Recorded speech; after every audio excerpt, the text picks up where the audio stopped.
أيها الأخيار، من نعم الله جل وعلا أن خلق لنا من أنفسنا أزواجا. وهنا وقفة معاشر الأخيار، لماذا يخلق الله الأزواج من نفس الرجل ومن ضلع الرجل؟ الله جل وعلا خلق آدم من الطين اللازب، وخلق حواء من ضلع آدم حتى يصبر عليها ويعلم أن العوج الذي بها إنما هو عوج فيه هو، فيصبر عندما يصبر عليها على نفسه. أيها الأخيار، في حديثنا في هذا اللقاء سنتحدث عن هذه النعمة، نعمة أن تسكن إلى امرأة خلقها الله منك وخلق منها زوجها، أن تدرك أن الله جل وعلا بمنه وكرمه جعلك فوق ملكه في الأرض، تحتاج إلى المرأة على ضعفها، تحتاج أيها الزوج أيها الرجل إلى بيت تسكن إليه لا أن تسكن معها. ولذلك ونحن نتحدث عن كسر المرأة بعد قليل نقول إن الذين كسروا المرأة سكنوا معها وما سكنوا إليها، فلو أنهم سكنوا إليها لما كسروها، ولكنهم كسروها يوم كانوا يسكنون مع نسائهم في بيوتهم. وإلا فإن الله جل وعلا وهو الحكيم الخبير جعل خيريتي أنا وأنت في من كان خير لأهله، فقال عليه الصلاة والسلام: خيركم لنسائهم. وفي حديث آخر يقول عليه الصلاة والسلام: خيركم لأهله. فخيرية الرجل مرهونة إن كان خيرا لأهله أو لم يكن خيرا لأهله. ولذلك ادعاء الأخلاق وادعاء الفضائل وأن تتجمل أمام الناس بحسن المظهر أمر يسير، لأنك إذا خرجت من بيتك فكثير من الناس يثنى عليهم، وكثير من الناس يمدحون، وكثير من الناس تعجب بأخلاقهم، لكن الأخلاق وفحص الأخلاق واختبار الأخلاق إنما هي يوم أن يواري أحدنا جسده داخل بيته ويغلق عليه الأبواب، وهنا تبدأ الأخلاق، أخلاق العظماء. عندما يوصي الحبيب المصطفى عليه الصلاة والسلام الرجال فيقول: استوصوا بالنساء خيرا، ثم يخبرك أن المرأة ناقصة عقل. بعض الرجال من نقص عقله وإيمانه وإدراكه يعيب المرأة بنقص عقلها، وما علم أن المرأة عندما نقص عقلها كرامة لها. لما؟ لأن نقص عقل المرأة في الأصل لأن عندها شيء آخر كامل، وهو القلب والمودة والعاطفة. فلو أن عقلها كمل كعقلك لقامت الحرب العالمية في بيتك، ولكن الله أضعفها قليلا لترحمك وترحم طفلها وتتحمل الأذى من أطفالها، تحمله كرها مع أنك ألقيته شهوة. ترى الموت وهي تضع طفلك ثم تضمه على صدرها وتتمنى لو أعطاه الله من عمرها، مع أن هذا الطفل أعطني أذنك سيكون لك أنت، وأنت الذي سينسب الطفل إلى نسبك وليس لها من ذلك شيء، مع أنها 9 أشهر ترضعه من دمائها. هذا النقص في عقل المرأة كرامة لها وعزة لها. ولذلك أنت كملت وكان لك درجة، وللرجال عليهن درجة، لا لكي تستفرد هذه العضلات ولا أن تتقوى على ضعيف. قال الحبيب المصطفى بأبي هو وأمي عليه الصلاة والسلام: أحرج فيكم حق الضعيفين اليتيم والمرأة. لماذا يحرجنا عليه الصلاة والسلام؟ حتى لا يأتي رجل يدعي أن الرجولة منها كسر قلبها وكسر حيائها وإلغاء شخصيتها وظلمها وسلب ما عندها بدعوى القوامة أو بدعوى الرجولة. استوصوا بالنساء خيرا كما قال عليه الصلاة والسلام. عندما سئلت أم المؤمنين رضي الله عنها الصديقة بنت الصديق عن خلقه عليه الصلاة والسلام قالت: كان خلقه القرآن. والعجيب أن سؤال الصحابة عليهم رضوان الله عن أخلاقه عليه الصلاة والسلام ما كان السؤال عن الأخلاق التي يرونها عليه الصلاة والسلام بينهم، فإنهم يشهدون له بأبي هو وأمي عليه الصلاة والسلام بأنه أكمل الناس إيمانا، لكن كانوا يريدون أن يعرفوا أخلاقه داخل بيته. بل إن من حكمة التعدد أن الحبيب المصطفى عليه الصلاة والسلام أكثر من النساء بوحي الله له وبإذن الله له حتى ينقل من جوف بيته أخلاقه عليه الصلاة والسلام من 9 أبيات.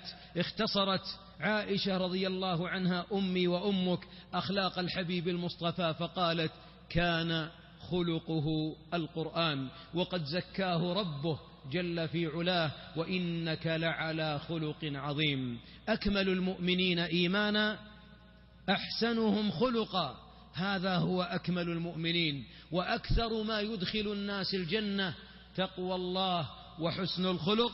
نحن في هذا اللقاء سنتحدث معاشر الأحباب عن كسر لربما لا يجبر، ولذا هي تكسر لأنها شبهت بالقوارير، رفقا بالقوارير قالها عليه الصلاة والسلام. والقارورة هي المرأة، وما أجمل تشبيه المصطفى بأبي هو وأمي عليه الصلاة والسلام عندما يقول رفقا بالقوارير. حتى ولو استأسدت المرأة، ولو ارتفع صوتها، ولو طال عناؤك معها، يبقى أن 3 حروف أو هي 4 أنها تكسر قلبها ولو بلغت ما بلغت. فإن كلمة طالق، والتي يخرج معها الحمم ويفيض منها الألم، وهي الكلمة التي طالما هدمت بيوت وأوقدت نيران وشردت أسر وقطعت أرحام وأسالت عبرات. وبعض الرجال هو الذي يبكي بعد أن استنفد مخزون الطلاق الذي أعطاه الله إياه. أقول هذه الكلمة مع أنني لا أدعي بأن الطلاق شر، بل لا يجوز لنا أن نقول إن الطلاق شر، فإن الله لا يقضي قضاء إلا وله حكمة، ولا يخلق الشر المحض جل وعلا. فكما أن قول والد زوجتك أو ولي زوجتك عندما قال زوجتك وقلت أنت قبلت شع في قلبك سرور وانشراح لإتمام دينك وإكمال دينك، كما أن قبلت هذه الكلمات 4 أو الحروف 4 لها جمال لأن الدين يكمل بها. كذلك كلمة طالق تدمر ذاك البناء وتسقط السقف، فلربما خر على رأس أحدنا عندما يزين الشيطان له ويكيد له الشيطان لحتى يضع التاج على رأس شيطان آخر عندما تطلق المرأة. ولذا حرصت أيها الأخيار أن يكون العنوان هو كسر المرأة، وهو وصف نبوي. قال الحبيب المصطفى في الحديث المتفق على صحته: استوصوا بالنساء خيرا، فإن المرأة خلقت من ضلع أعوج. وهنا لفتة، المرأة خلقت وخالقها هو الله، وعندما خلقها اختار الحكيم الخبير العليم القدير الذي يعلم كل شيء ويعلم مصلحة المخلوق وهو الخالق. ألا يعلم من خلق وهو اللطيف الخبير؟ علم أن المرأة بهذه الخلقة تناسب الرجل، لكن الرجل الكريم الذي يتعبد لله بالصبر على هذا الضلع الأعوج. أرجلنا أكرمنا أتقانا أكرمنا هو الرجل الذي يصبر على عوج المرأة فيتولد مع صبره عبادات لا تتولد مع استقامتها. وقفة أحبابي، لو أن الإنسان بعضهم يقول زوجتي أريدها كذا وكذا، لا تخالفني، تتبسم دائما، تحبني أكثر من كل شيء، دائما حتى لو أغضبتها تقبل قدمي ويدي وتطهو طعامي، ويبحث له عن شروط ومواصفات لا تنطبق إلا على حور الجنة. ما تنطبق في الدنيا على امرأة خلقت من طين وخلقت من ضلع أعوج. نقول لماذا تعوج المرأة ولماذا تخلق من ضلع؟ قال الحبيب وإن أعوج شيء في الضلع أعلاه. قيل أنه الرأس كله فالتفكير، أو هو اللسان فتكفر العشير لربما. لأننا في الدنيا لا تتولد أخلاقنا إلا عند ورود الأضداد لها. الكرم لا يكون إلا عند اللؤم والبخل، والحلم لا يكون إلا عندما نصدم بمن يغضبنا ومن يكون سفيها معنا. لا يمكن أن أدفع بالتي هي أحسن إلا إذا دفعني أحدهم بالتي هي أخشن. أخلاقنا لا تتولد إلا عند وجود أضدادها، والعظماء دائما إذا أردت أن تعرف أخلاقهم ففي 3 مواطن. يقول بعض أهل العلم أخلاقك الحقة كيف تخرج؟ الموطن الأول عند الغضب، ولذلك إذا أغضبتك خرجت أخلاقك الحقة. الثاني عند الأهل بعد تغليق الأبواب، فبعضنا إذا غلق الأبواب تغير. الثالث في الخلوات، إذا خلوت بنفسك فتخرج أخلاقك التي كنت تخفيها لو سافرت، ومنها الخلوة. فبعضهم إذا سافر انقلب إلى كائن آخر لكنه لا ينتسب لبني آدم، وحش هصور مع أنه كان حمل وديع عند أهله وبين يدي قومه. إذن أحبابنا، عندما خلق الله المرأة من الضلع الأعوج حتى يختبر أخلاقنا، فخيرنا ليس أكثرنا صلاة ولا أكثرنا صدقة ولا أكثرنا حجا ولا أكثرنا صياما. هذه عبادات قاصرة هي لك وحدك، تصلي لنفسك وتصوم لنفسك وتحج لنفسك، لكن أخلاقك لغيرك.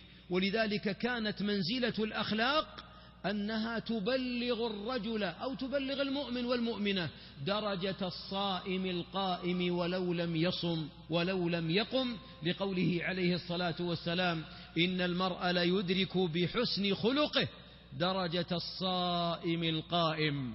نعم، قال وإن أعوج شيء في الضلع أعلاه، فإن ذهبت تقيمه كسرته وإن تركته لم يزل أعوج، فاستوصوا بالنساء خيرا. هنا وقفة أن أولئك الذين ساءت حياتهم وضاقت السبل بهم ودائما لا يرضون على أهاليهم، تدرون من هم؟ أولئك الذين يريدون أن يعدلوا ضلعا خلقه الله أعوج. أنت الآن أعلى ضلع في قريب من الترقوة، أعلى ضلع يوجد في القفص الصدري، تحسسه، أهو مستقيم؟ أهذا مستقيم؟ لو حاولت تذهب إلى طبيب العظام تقول قومه، هل ممكن تستقيم حياتك والضلع الأعلى من قفصك الصدري ممدود على اليمين وذات الشمال؟ فإن المنظر قبيح. ولو قلت لأحد أريد أن أقوم ضلع الله شاء أن يكون أعوج لاستقامة خلقك، فإنه يقال لك إنك لا فهم عندك.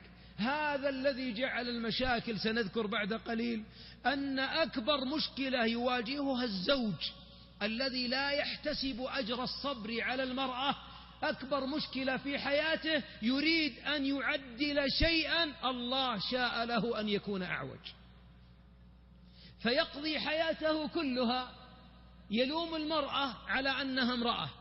أرأيتم بعض الرجال يقول للمرأة اعقلي، لا تبكي كثيرا، كل موقف من المواقف دموعك تسابق عبراتك يا امرأة. ثم يبدأ ماذا يقول للمرأة؟ كأنها يقول يا امرأة كوني رجل. وهل هذا من المنطق أن تنقلب المرأة رجلا؟ المرأة هي المرأة، فإن بكت فلربما هي تريد أن تخرج بعضا من عاطفتها، إن اشتكت فالأصل في النساء الشكاية، إن أكثرت الحديث عليك وهي تقص لك محمد صلى الله عليه وسلم.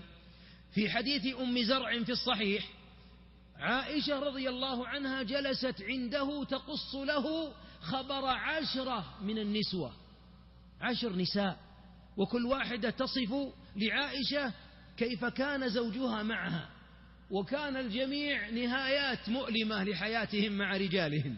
حتى أم زرع في النهاية بكت، عائشة لحالها تحبه. ومعظم كسر المرأة، ترى يا أخوان قبل أن أبدأ، المرأة تنكسر، لكن هل الرجل ينكسر؟ نعم الرجال ينكسرون. ومعظم الطلاقات الموجودة، والطلاق وإن زمجر الرجل، وإن أخفى عبرته، وإن سل سيفه، وإن أخرج رشاش الطلاق، فوالله إنه أول طلقة تخرج قبل ما تصل لقلب امرأته اخترقت قلبه، لأن أبناءه سيفرقون وسيمزقون. ولربما حياته إنسان طلق امرأته وأخذت أطفالها ودخل بيته بعد طلاقها، أي بيت هذا؟ إنه إلى القبور أقرب، في وحشة.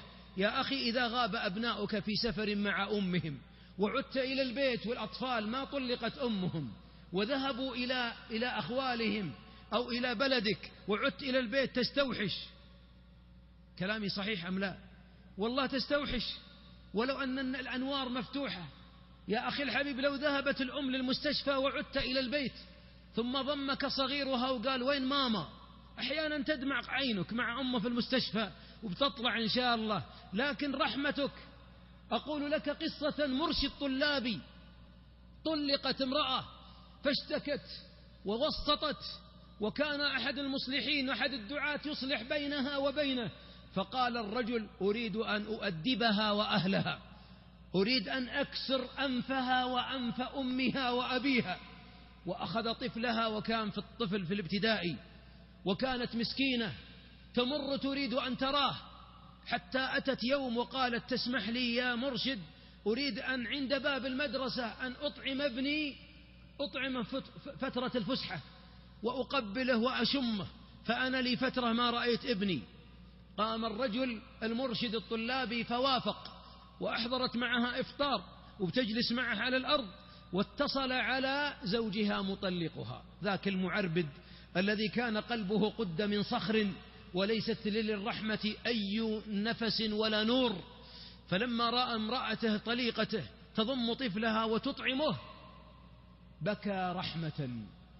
وكثيرا ما يبكي بعض الناس لكن بعد أن يتكسر الزجاج، بعد أن يذهب إلى سماحة الإمام المفتي ويقف عند باب مكتب الطلاق ويستفتي ويكتب ويحال للمحاكم والمحاكم ترده، وسماع القول وسماع قولها، وفي النهاية يقول لا تحل لك إلا بعد أن تنكح زوجا غيرك.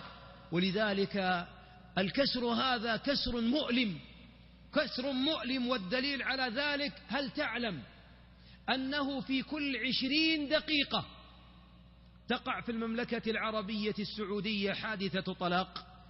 كل 20 دقيقة طلاق، نسبة مدوية، نسبة مخيفة. في بعض مناطق المملكة بلغت نسبة الطلاق 60%، أي إذا زوج 100 يطلق 60. والنسبة العامة أنه كلما يزوج أو يصدر 100 صك نكاح فإنه يصدر 35 صك طلاق.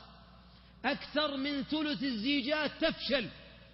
بل ورد أن 60% من صكوك الطلاق صكوك طلاق مصدرة لأزواج ما مضى عليهم أكثر من عام، يعني 60 من المتزوجين في 100 يطلقون في العام الأول من النكاح. كسرت قلوب وبعثرت مهج وبكى من بكى. وسنذكر بعضا من الآثار أن طلاق المرأة وطلاق الرجل أحيانا يدمر مجتمعهم، لربما يفتح أبوابا إلى الرذيلة كانت موصدة، وأحيانا الطلاق يفتح بابا من الحاجة وكانت في غنى وكان في غنى. ولربما بل اعلم، اسمع نتاج الطلاق. دور الملاحظة في المملكة العربية السعودية في دراسة لوزارة الشؤون الاجتماعية أن نزلاء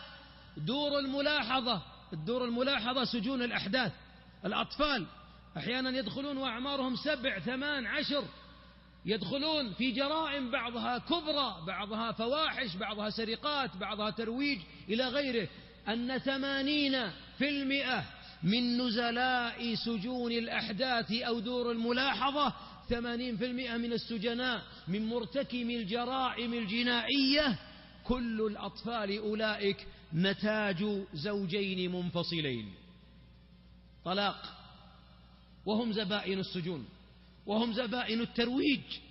نعم، لما؟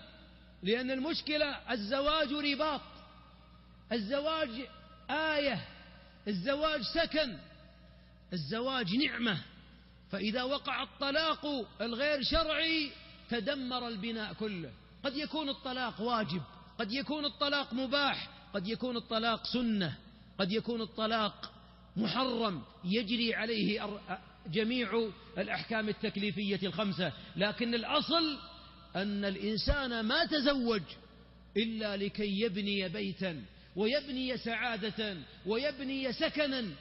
ومن أكبر ما يسبب الطلاق أن الزوج يعتقد أن الشقة أو الفلة هي السكن، السكن هي المرأة.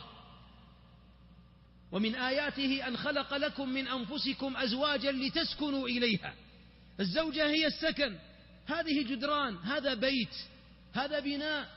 ولذلك إذا لم يسكن الرجل إلى المرأة تضعضع البناء واندكت قواعده وخر السقف على أهل البيت من أعلى. إذن هذه الكلمة التي معاشر الأحباب لربما غيرت حياة بعض الناس، كسرت فيها قلوب وشردت فيها أسر، الشيطان متهم في هذا كله. والعجيب إن الذي يتهم الشيطان تعجب من حاله، يقول يا شيخ ضربتها، ركلتها، طلقتها لأعوذ بالله من الشيطان، أو يلعن الشيطان. ومن قال لك يا أخي صاحب الشيطان؟ الله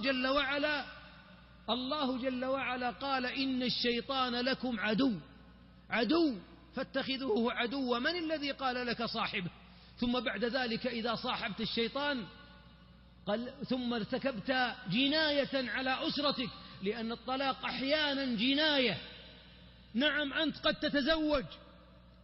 تتزوج، وأكذب دعوى فوق الأرض أن يقول رجل أني تزوجت امرأة وهي والله تحب أبناء طليقته، أنها تحب أبنائي أكثر من حب أمهم لهم.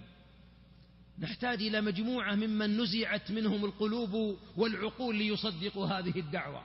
الزوج قد يتلذذ ببيت، يفتح بيتا آخر ويكون له فراش آخر وأبناء أخر، لكن الصغار هؤلاء. ولذلك أين التذمم؟ وما أجمل كلمة عمر رضي الله عنه عندما قال وهل كل البيوت تبنى على الحب؟ ولذلك أحيانا يكون الإنسان صبره على المرأة لأنها منجم حسنات الله. امرأة أتى بها والدها إلى أحد الأئمة، فلما أن وقف عنده قال إني أريد أن أنكحك ابنتي هذه، وإني أعجبت بدينك وخلقك وعلمك يا إمام. فاستحيا منه وقبل بالزواج، ثم قرب شاهدين وعقد. فلما أخذ المرأة وذهب بها إلى البيت إذا هي عرجاء، شوهاء عمياء، عرج بقدمها، لا حسن في وجهها، عوراء منطفئة نور العينين، أحد العينين، فلا يميل إليها كإمام الله جمل خلقه، فكان من أجمل الناس وجها ومن أحسن الناس خلقا. ماذا فعل الإمام؟ لم يقطب وجها وما عابها، صبر عليها وعاش معها 15 سنة، ما عابها يوما وما قطب الوجه في وجهها يوما، بل وبلغ بها من حبها له أن أوقد الشيطان على قلبها نار الغيرة، فكانت تغار عليه، خائفة أن يذهب عند غيرها، وخائفة أن ينظر إلى جماله فيأخذه امرأة غيرها. فكان من غيرتها عليه ومحبتها له أحيانا تتمسك في ثوبه ألا يخرج إلى المسجد ليصلي الجماعة. أرأيت هذه شدة المحبة والغيرة؟ ومع ذلك ما تغير يوم حتى ماتت بعد 15 سنة 15 سنة وهو صابر على هذه المرأة. ولما ماتت وحزن وبكى قال: لا أرجو عملا ينجيني من النار إلا صبري على هذه المسكينة. ما أجمل هذه الأخلاق، ما أجمل هذه الأخلاق. أحبابي، والله إن في نساء كثير من الناس يوجد بها من الدين، ولذا بوابة الخلط، خلط أخلاق المرأة السيئة مع الحسنة تخرج لك أخلاقا طيبة تتحمل. لا يفرك مؤمن مؤمنة، هذا كلام خير الورى صلى عليه الله ما تعاقب الليل والنهار. لا يفرك، لا يبغض، ما يوجد بيت أغلق على كوكب الأرض بين زوجين إلا ويوجد به مشكلة. ولذلك جمال الحياة يوم أن تخلط الليمون بالعسل.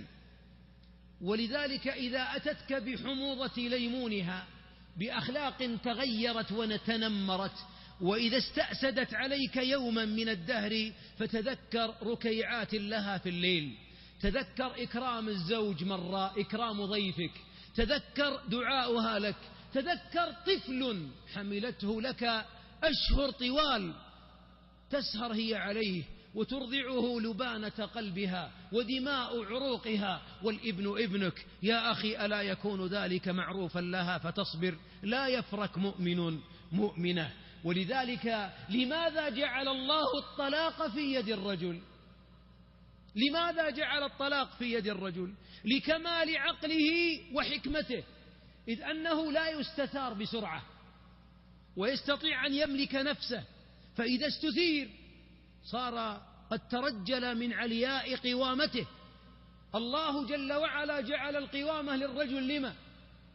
حتى يقود البيت إلى بر الأمان.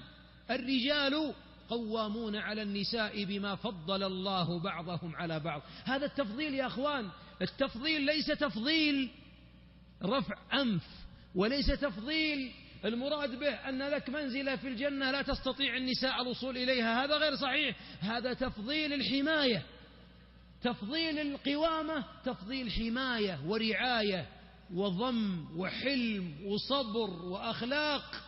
ولذلك الرسول صلى الله عليه وسلم في قصة حديث أم زرع، عندما قالت عائشة لرسول الله أن أم زرع تحبه ولكنه طلقها ورأى الدمعة في عينها، ماذا قال بأبي هو وأمي عليه الصلاة والسلام؟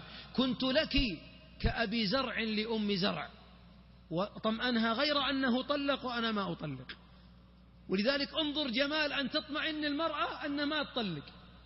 بعض النساء إلى الآن تخاف من زوجها، تخاف لأن تهديده الدائم سأتزوج، سأنكح، غيرك أفضل منك، إن طال بي المدى وطال بي الأمل وزاد مالي وزاها لأفعلن وأفعلن، فيكون الحياة مكدرة مع أن قد يموت دون أن يتزوج بالثانية. ومتى كان النكاح والتعدد؟ متى كان التعدد النساء أنه عقاب للنساء؟ متى كان زواج الرجل من ثانية تأديب للأولى؟ إن هذا اهتراء في التفكير وعدم رشد في التدبير، بل وعدم تدين من الرجل.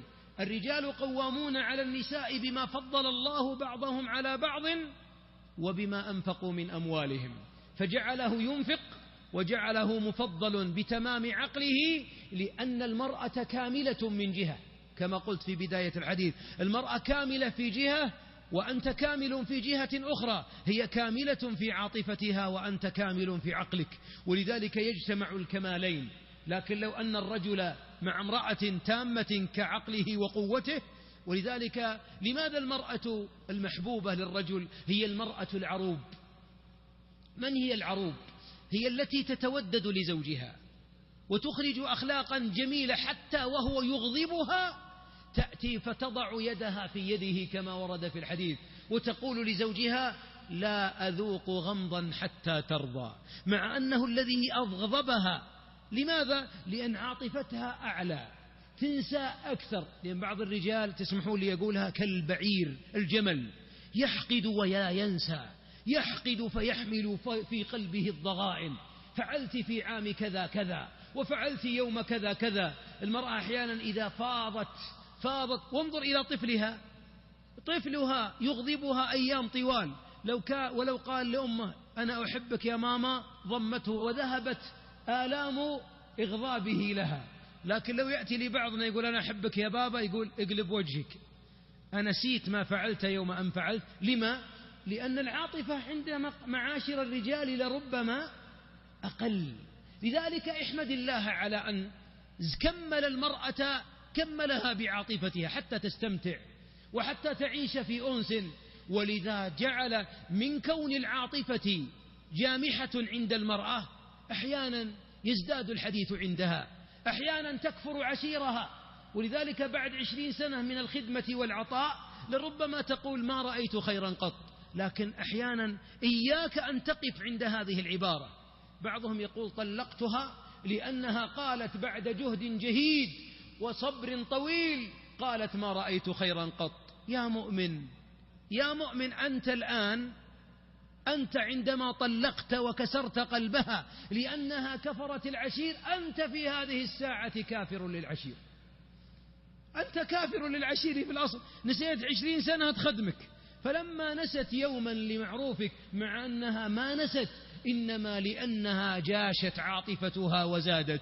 فما أجمل أن يستمتع الرجل كما قال صلى الله عليه وسلم فإن استمتعت بها، في رواية مسلم استمتعت بها وبها عوج، وإن ذهبت تقيمها أن تقيم هذا الضلع كسرته، وكسرها طلاقها. أيها الأحباب، من الوقفات التي قبل أن أذهب إلى بعض أسباب وقوع تهشيم القلب وكسر القوارير وكسر المرأة، أقول أيها الأحباب الرجل الحكيم ينظر قبل الطلاق إلى المآلات. المرأة أحيانا لعاطفتها تنظر إلى البدايات. أحيانا لو ما ذهب بها إلى السوق إلى أهلها أغضبها يوما لربما قالت طلق، لو كنت رجال طلقني، لا كرامة لك طلقني. هي لربما الطلاق في طلبها، مع أن المرأة التي تطلب الطلاق بلا بأس لربما كانت العقوبة المعجلة ألا ترى رائحة الجنة. ولكن الرجل إذا ابتلي بمن تطالبه بالطلاق كأنها تقول يا أبو فلان أنا طالبتك اقتلني برشاش الطلاق، يا أبو فلان هشم قارورتي، هشم قلبي، كسر أبنائي، فرق أسرتي. هذه المآلات. الرجل في الأصل لماذا لا يطاوع؟ لما؟ لأن الرجل مما وهبه الله من جملة عصبية ونظرة بعيدة ينظر إلى مآلات الأمور. بعضهم صبر وكان صبره مخلوفا، بصبره خرج من بيته علماء، أطباء، مهندسين، صالحين، نافعين للأمة، مع أنه لربما ما كانت حياته تسير وفق ما كان يطمع، لكنه كانت تربية أبنائه بين عينيه. وما أطاع الشيطان في قوله تزوج 2 و3 و4 وطرب نفسك وأسعد نفسك ولو على حساب أسرتك. كان ينظر إلى المآلات لا إلى البدايات، فأعطاه الله جل وعلا سؤله وأمله، فجمع الله قلوب أبنائه حوله.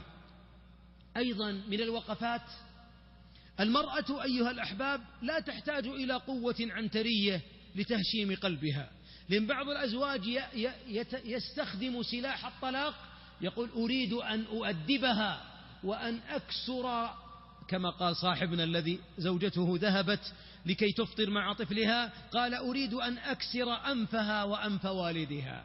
المرأة ما تحتاج إلى هذا كله، هي كلها كليمة واحدة تدخلها إلى ذمتك وعصمتك، وكليمة ثانية تخرجها من عصمتك. لكن السؤال لماذا جعل الله هذه الكلمة عندك وما وضعها عندها؟ لا بد أن تتأمل في ذلك.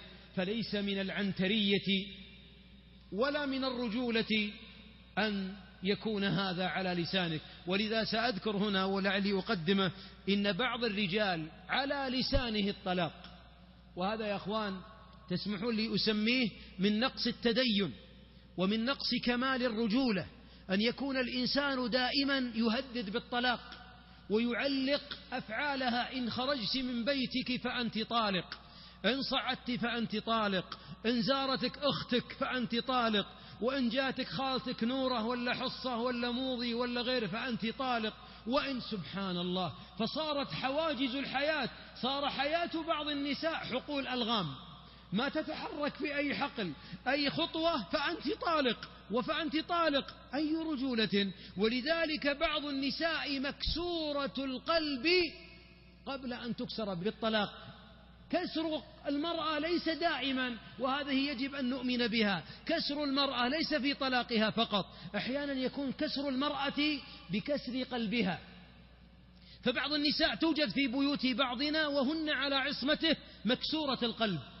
أعطيك بعض الأمثلة: الصمت الزوجي في البيت. أليس بعض الأزواج تشتكي الزوجات منهم أنه على الصامت، وبعضهم إذا زاد قليلا كان كأنه على الهزاز، لا يرد إلا بجمل قصيرة. نعم، لا يمكن غالبا كأنه يسجل استبانة، يسجل له جواب على استبانات، فلا يرد عليها قط، وإنما دائما يتكلم بالرموز. وبعضهم أيضا عنده طلاق، كسر قلبها قبل أن يطلقها، طلاق عاطفي، وذلك أنه ينام في فراش ليس فراش الزوجية، هو ينام في الدور الأول وهي في الثاني، هي في الثالث وهو في الثاني. ابتعاد البدن عن البدن يبعد القلب عن القلب، وهذا طلاق آخر. بعضهم لا يكلمها، بل بينهم الرسل، ما الرسول هذا الزوج يرسل الطفلة الصغيرة وهي ترسل ابنها الكبير، حتى وهم في بيت واحد لا يحدث هذا ذاك. بل قال لي أحدهم: أنا وزوجتي من فضل الله متفاهمين، ما أسمع منها ألف ولا باء، إنما بيني وبينها الواتساب. ما شاء الله، هذا زواج مع وقف التنفيذ، هذا طلاق، هذا طلاق. وإن الطلاق هذا هشم وتهشيم وكسر لقلبها، ما بقي إلا أن يطلقها بلسانه، فقد طلقها بقلبه. ولذلك احذر أيها الزوج من طلاق قبل الطلاق، وهو بداية طلاق المرأة يوم أن تبعد المرأة عن قلبه، فتبعد عن الحديث ويبعد أن يفضي إليها وتفضي إليه. وهذا أيها الأحباب طريق إلى الطلاق إن وقع الآن، وإلا فإن نتاج القلوب المتنافرة بيوت مهترئة. لذا أقول أحبابي، نعم، الطلاق العاطفي في البيت يسبب الطلاق العام اللي هو كسر العام، وأحيانا يسبب فشل الزواج، زواج الأبناء. ولذلك يقول علماء التربية وعلماء الاجتماع وعلماء النفس أن الطلاق كالقتل، الطلاق كالقتل. إذا أنت تريد أن تخاصم الناس وتفكر يوما أن من خاصمته ممكن أن أصل يوما إلى أن أنتقم منه بالقتل، ستقتل يوما. ولذلك تجد أن بعض الأزواج ما لا يمر في خلده الطلاق، ما يمر في خلده ولا تفكيره أنه ممكن أن يطلق. وبعضهم الطاء هذه لزمة في لسانه، يريد والشيطان يسكب على لسانه عسلا شهيا. قلها، انتصر لرجولتك، من تبرجال قلها، السعادة بعد النطق بها، الحاحات، وأعوذ بالله من الوسواس الخناس الذي يوسوس في صدور الناس. وإذا رأيت الإنسان دائما لسانه إنما هو قريب من أن يخرجها، إن شيطانه قد ملكه وكبل قلبه الوسواس الخناس الذي يوسوس في صدور الناس من الجنة والناس.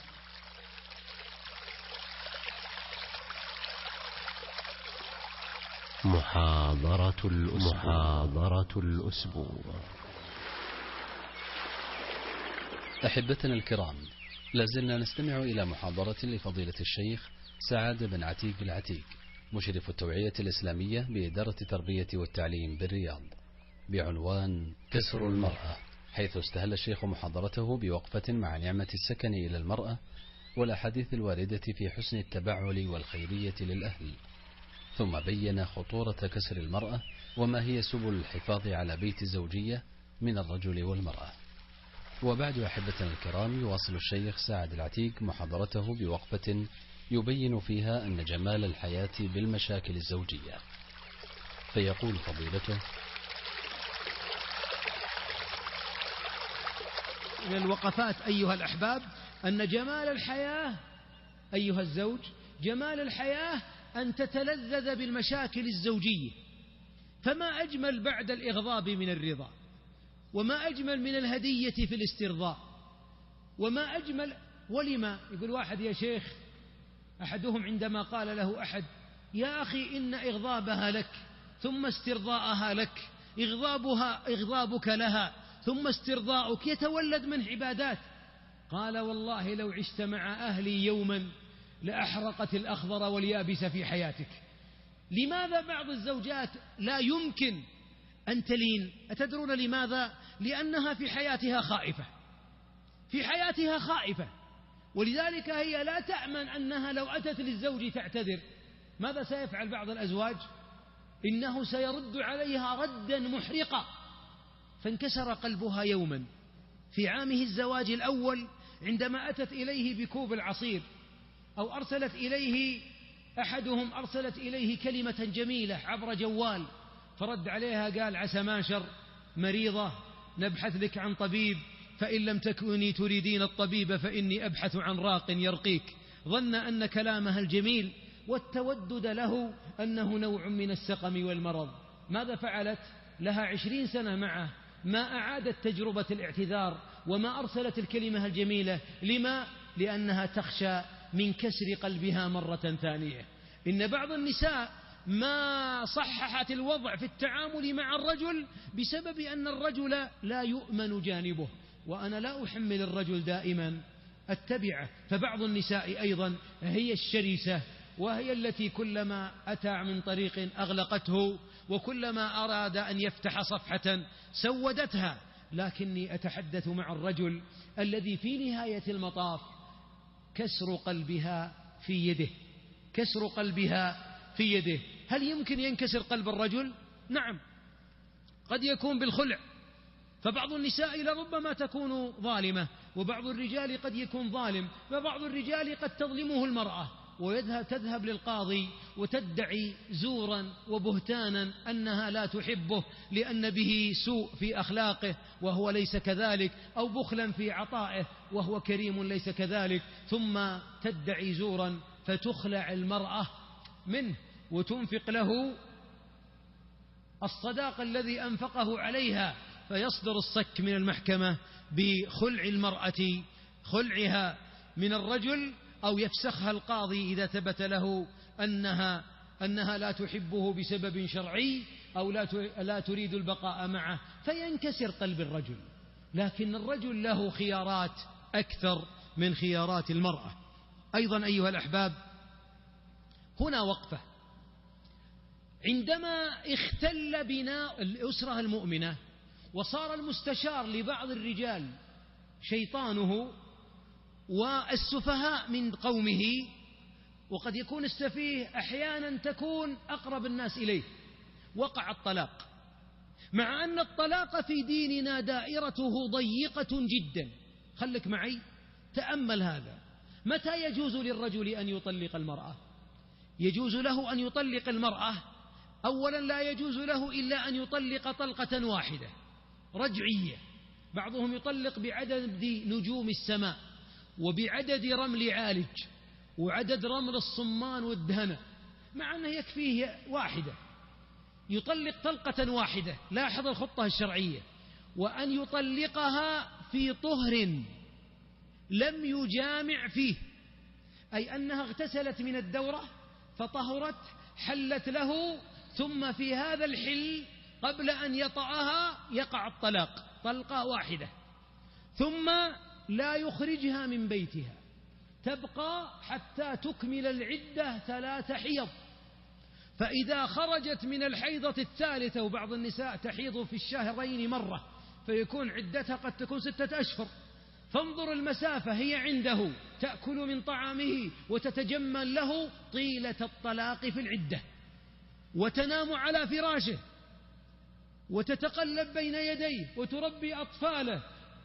لاحظوا يا أخوان، يمكن أن تطلق امرأة بها الخطة، غالبا ستتغير الحال، ولو طلقها فإنه قد يوم الأيام قد يطأها أن يجامعها، فإذا جامعها عادت، هذه وتعد رجعة على الصحيح من أقوال أهل العلم، وهذا الصحيح تكون رجعة، أو أنها اعتذرت له فقبل عذرها، أو خبأت له هدية فلما رأى الهدية، وبعضهم ترسل طفلها برسالة فإذا رآها لان قلبه. ولذلك الطلاق السني نادرا ما يقع، لكن لو أراد يطلق وقد جامعها. الرجل إذا خرجت المرأة من أيام الدورة فإنه يشتاق إلى أهله، ولذلك أحيانا ليس هناك فترة طلاق لا تتجاوز الساعات في اليوم، ولذلك ضيق الشارع الحكيم دائرة التطليق، ولذلك إذا وقع الجماع عليه أن ينتظر الشهر هذا كله، ثم بعد ذلك تحيض، فإذا طهرت واستقبلت الطهر هنا يقع الطلاق. ولذلك يجي الشيطان غالب الطلاق لا يقع بهذه الخطة الشرعية. ولذلك انظر إلى الطلاق البدعي الذي يقع، يطلقها وهي حائض، يطلقها وهي نفساء، يطلقها وهي حامل، يطلقها أكثر من طلقة في موضع واحد، وهكذا. إذن أيها الأحباب، هذه بعض من الوقفات، وإليك بعض من الأسباب التي تسبب الطلاق. وكما قلت قبل ذلك أيها الأخيار، أن الطلاق يشرف عليه الشيطان غالبا، ولذلك التاج عند الشيطان تاج يضعه على رأس أتباعه. انظر، الشيطان لا يرى أن وسوسة أحد أتباعه، أعوانه أقصد، لا يرى أنه إذا وسوس بالزنا أو السرقة أو القتل أن هذا إنجاز في سجل إنجازات الخالدين من الشياطين. الشيطان يرى الإنجاز الأعظم أن يوسوس تابع من أتباعه لمؤمن فيطلق مؤمنة. لما؟ لأن الأسرة إذا تشردت وقعت الجرائم كلها، يخرج منها عياذا بالله جمع من المجرمين. ولا أقول ذلك في كل الطلاقات، كما سأذكر أن الطلاق الشرعي إذا وقع كان علاجا وكان حياة، كما أن السعادة في الزواج قد يكون السعادة مرهونة بطلاق، خاصة المرأة التي لا تصلي أو سيئة الخلق أو التي دينها قليل إلى غير ذلك. ما أسباب الطلاق؟ سأذكره وبسرعة. هناك أسباب مشتركة عامة بين الزوجين، وهناك أسباب خاصة بالزوجة، وهناك أسباب خاصة بالزوج. من أهم أسباب الطلاق العامة أن الزوج والزوجة لا يرون أن النكاح عبادة، يعني ما يقول سأتقرب إلى الله بالزواج، سأنكح لأتم نصف وشطر ديني، كما قال بعضهم ظننت أن الزواج جنة، قلت والآن؟ قال علمت أنه شر لا بد منه. انتهت الشهور التي كانوا يسمونها العسل. أما لو كان يتقرب إلى الله بالزواج والله لانقلبت حياته عسلا وانقلبت حياته طاعة. أليس من نتاج الزواج إعفاف؟ وأليس من نتاج الزواج ذرية؟ تزوجوا الودود الولود فإني مكاثر بكم الأمم يوم القيامة. السبب الثاني سوء الاختيار، فتختار المرأة الزوج لأن عنده ريال أو مال، ويختار الرجل المرأة لأن عندها جمال، ولا يسأل هذا ولا تلك عن الدين، فيتسلط عند نقص الدين ينقلب البيت تنورا من النار. تزوجوا الودود الولود فإني مكاثر بكم الأمم اليوم القيامة. ويقول أيضا اظفر بذات الدين تربت يداك. ومن الأسباب أيضا معاشر الأحباب من الأسباب أيضا ضعف الدين، وهذا متعلق بالآخر. ضعف التدين مما يسبب الخيانة، فإن بعض الأزواج فشل زواجه بعد اكتشاف اللابتوب الخاص بالزوجة، ذهب ليفرمته، وعند الفني وهو يفرمت الجهاز قبل الفرمته قال: أخبرك ما الذي كانت تدخله الزوجة في غيابك أو المواقع التي كانت تدخلها. فلما انكشف له عن الصور الإباحية والدردشات الخائنة، هنا معاشر الأحباب سقط البناء، وأتى باللابتوب للبيت وأرسل الطلقات عليها وطلقها. والعكس صحيح، زوجة تقول: لما غاب يوما ذهب للدوام ونسي جواله عندي في الشاحن، لما فتحت الجوال وجدته يخوض في زبائل الأخلاق أعوذ بالله، وإذا عنده مواقع ودردشات وصور، وفتحت الواتس إذا هو يغازل وترسل له نساء صور ومواقع إباحية. فلما عاد للبيت ما وجد المرأة في بيته، بل قال لي أحدهم أنه كان يدردش، وهناك دراسة علمية أن 57% من الذكور و63% من الإناث يعيدون سبب الطلاق بينهم 57 هو الإدمان في استخدام التقنية بالدردشات المحرمة، و37% من الذكور والإناث يقولون السبب المواقع الإباحية أجلكم الله. ذنوب الخلوات زلزلت بيوت من بيوت المسلمين، الخيانة، الزنا. وسبحان الله، إن الزنا مع أنه دين، إن الزنا إذا زنى عين العبد أو عين الأمة لله دائما ينطفئ لذة الحلال. من يوم يرى الرجل ما لا يرى امرأته أو لا يرى غير امرأته أو غير محرمه من نسائه، إذا ما رأى من نسائه أو رأى غيرهم سلبت من عينه وقلبه لذة الحلال. أكبر مقوي في الحياة ليس أن تذهب إلى طبيب، أكبر مقوي في الباءة أن تجمع قوتك على ما أباح الله لك. ومن يوم تفرق النظرات فتخون العينان تزنيان وزيناهما النظر. إذا زنت العين تشتت القلب وضعفت القوة وانهار البيت.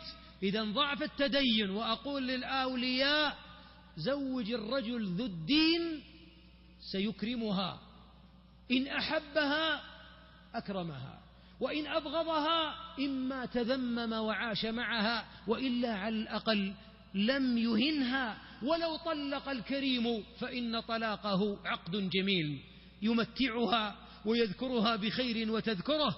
نعم، كما سأذكر في ختام هذه الكلمة. من الأسباب التي أوقعت الطلاق أيضا سوء الخلق. أحبابي، أحيانا نسأل عن بعض الأزواج المتقدمين لبعض البنات، من يسأل؟ يروح يسأل والده، يسأل عمه، يسأل أخوه، وأحد منهم سيقول لك: لا والله ما في خير. اسأل من خالطه، اسأل من سافر معه. فإن بعض الناس متى أحبابي تخرج أخلاقنا؟ كما قلت في الخلوات أو عند السفر. ولذلك قيل: سمي السفر سفرا لأنه يسفر عن أخلاق الناس ويسفر عن أخلاق الرجال. اسأل عنه المحيطين به، جيرانه، اسأل عنه أهل بيته المخالطين له، سيخرج لك الأخلاق. إذن سوء الخلق. وكم من فتاة وكم من فتى فضح أو انكسر قلبه أو انكسر قلبها، جميل في مظهره أو هي جميلة في مظهرها، لكن عندما غلقت الأبواب إذا شراسة وعفن في الأخلاق وسوء في الطباع واعوجاج في اللسان. وهذا الذي جعل حياة بعض الرجال أو النساء جحيم لا يطاق. ومن الأسباب أيضا السرف والتكاليف الزائدة، وهي بلية أصيبنا بها في هذه الأزمان. بعض الأزواج يرى أن سبب العذاب في حياته هي امرأته. لما؟ لأن الديون التي سيمضي معها 20 سنة البنوك تطالبه الشركات التقسيط تطالبه، أبناء عمه قد اقترض منهم، بل بعضهم جميع أقاربه قد كفلوه كفالة حضورية وغرامية، بعضهم ديونه وأقساطه أكثر من مرتبه. إذا ما يسرنا النكاح فجعلناه أيسرهن أبركهن، وإلا فإنه قد يكون هو سبب الطلاق. من الأسباب عندما أسرفنا وبذرنا كانت الشياطين رفقة للمبذرين، إن المبذرين كانوا إخوان الشياطين. ومن الأسباب كثرة العين والسحر، فعندما تعرت النساء في الأفراح، وكان مع التعري في فساتين الأفراح مزامير وأنواع الموسيقى وكل طبل وماج، هيأ الشياطين، وعيون أرسلت لحظها إلى أبدان عارية مكشوفة، وقلوب حسدت، فلما رأوا زواج بنت فلان بعضهن أرادت سرقة فرحها فحسدتها وصرفتها، ولربما سحرتها. إن معصية الله بوابة لكسر القلب بل لتصديع الحياة. ومن الأسباب أيضا انعدام الحوار في الحياة الزوجية، واعتقاد بعض الرجال أن الرجولة معناها لا تشاور المرأة ولا تكلمها، واقدح على ما قال من راسك وخذ قرارك ولا تلتفت إليها فأنت الرجل المطاع. ومن هنا تصادمت المرأة معه، فلما رأته لا يعير لها بالا، أو العكس أنها ترى أنها تريد أن تطوعه، وكما قيل لها من النساء خليه خاتم في إصبعك قبل ما يصير خاتم، أتكوني خاتما في إصبعه، وصارت الأصابع تتقارع وتتصارع، فكسر هذا إصبعها وهي كسرت إصبعه، وفي النهاية انكسر القلب. أيضا تراكمات الأخطاء وعدم المصارحة بين الزوجين، فبعض الزوجات تهابه فلا تخبره بسوء خلقه، والعكس من الأزواج أيضا، من تخطئ الزوجة فبعد 15 سنة يقول أنا صبرت، فاض بي، ما استطعت أن أصبر، مع أن المشاكل تراكمت. فلو أنهم حلوا كل مشكلة في حينها وفي جلسة حوار هادئ لربما انحلت، لكن عندما زادت التراكمات وقعت المأساة وكسرت المرأة. أيضا منها الأخطاء أيضا تدخل من لا يسوغ له أن يتدخل، تدخل أم الزوجة، تدخل أم الزوج، أهلها قبل أن تكون كبرى من المشاكل، لا زالت في بداية زواجها، قولي له، ونبدأ الأوامر، والمسكينة تضيع بين أن تسمع كلام أمها أمه تقول لا تلن، وهي تقول اعصريه عصرا، وفي النهاية يكون القرار النهائي هي تعود إلى أمها وهو يعود إلى أمه، ثم يقع الطلاق. أيضا وجود الملل في الحياة وعدم تغيير الروتين، وبعضنا صورة مما هو عليه أهله. بعض النساء ترسم صورة نرجسية للحياة، تبغى أنا بتزوج وبي أسافر وبي أطلع وبي أتمشى وبي أكل في مطاعم وبي أروح سفريات وأبي أغير، والرجال وش يقول؟ أبي أتزوج عشان ما أطلع من البيت، أريد أن أجلس في البيت ولا أريد أن أخرج، أحب حياة البيت، أحد له هدوء، أبي نور هادئ وشمعة هادئة، وعكس رغبة المرأة، فتتصادم، هذه تريد أن تخرج كل يوم، وهذا لا يريد أن يخرج في العام إلا مرة. ثم عدم التوافق النفسي والتفكير يؤدي أحيانا إلى التصادم، ولا بد من التفاهم والتوازن قبل أن يقع الفأس في الرأس. أسباب كثيرة، لكن يقودها من أطاع الله في حياته الزوجية طوع الله له أهله، ومن عصى الله عصى الله عليه أهله. بعد ذلك آتي إلى العلاج. قبل أن ينقطع الزمام، وقبل أن ينفلت، وقبل أن يقع الكسر، اعلم أيها الحبيب أن الصبر على المرأة كما قلت في بداية الأمر عبادة جليلة. اصبر فأنت تتقرب إلى الله مع بوابة الصبر، تغافل ولست مغفل، تعامى ولست بأعمى، فإن التغافل في الحياة بوابة لأن تسير قطارها، فإن الوقوف عند كل خطأ وتسجل موقف اللوم الدائم والعبوس الدائم يصحر القلب. فلن تبتسم امرأة في وجه رجل قد كان شرابه الليمون الحامض دائما ويقطب وجهه ويمد شفتيه. وترى يا أخوان الصمت الزوجي والعبوس الزوجي دلالة على سوء الخلق، ويشتكي كثير من الأزواج من هاتين العلتين، عبوس. ولذلك تقول بعض النساء إذا ضرب الجوال جرس الجوال تغير الزوج، رحب بالمتصل، مرحبا بك أهلا وسهلا، ثم ضحك ضحكات، ثم قدم عينيه له، أبشر عيوني يا أبو محمد اللي تامر، سبحان الله. ثم إذا انتهت المكالمة شمر وجهه وانقبض ومد شفتيه وقطبها، ثم اختفت معاني الكلمات الجميلة. أبناؤك وأهلك أولى بهذا من تلك الجمال في الوجه وطلاقة الوجه من غيره.